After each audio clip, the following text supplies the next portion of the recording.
اسلامی مملکت کے سربراہ اچھے حکمران ہونے کے ساتھ فنون لطیفہ، علم و دانش اور صنعت گری کے دل دادا تھے، اور انہوں نے دریادلی کے ساتھ علوم و فنون اور صنعت و حرفت کی سرپرستی اور قدر و منزلت کی۔ اسلامی دور مختلف قسم کے صنعت کے لیے شہرت رکھتا ہے، جن میں فن شیشہ گری بھی شامل ہے۔ خاندان فاطمیہ اور خاندان عباسیہ کے سلاطین و خلفاء نے فن شیشہ گری کو فروغ دیا، جن میں ابن الحشیم کی اینک کے شیشوں سے لے کر ابن مہین کی کیمیائی تھرمس اور امیر قاسم کی تعمیر کردہ مساجد و مدارس کے خوبصورت چراغ اور شمعدان شامل ہیں۔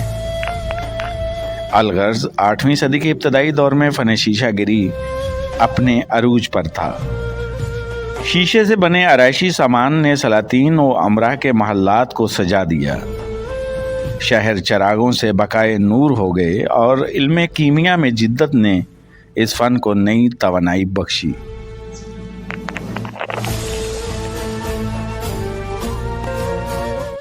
امراء و وزراء اور حکمرانوں کے محل و منار کی کھڑکیوں اور دروازوں پر رنگین شیشے جڑ گئے، جن سے نہ صرف خوبصورتی دوبالا ہوتی بلکہ باہر کی تیز دھوپ سے بچاؤ کا سامان بھی ہوا۔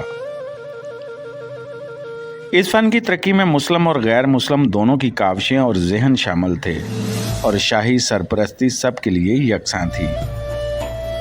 پرانے مراکز کے ساتھ ساتھ نئے مراکز وجود میں آئے اور طبی استعمال کے سامان بننے لگے، جو طب کی فروغ کا موجب بنے۔ یہ جہاں خوبصورت تھے، وہیں کارآمد بھی تھے۔ آہستہ آہستہ رنگین شیشے بھی منقش ہونے لگے۔ گلدانوں کے نقاش کے ساتھ امراء و وزراء کے تصاویر اور دربار کی تفریحی مناظر کے نقاش ہونے لگی۔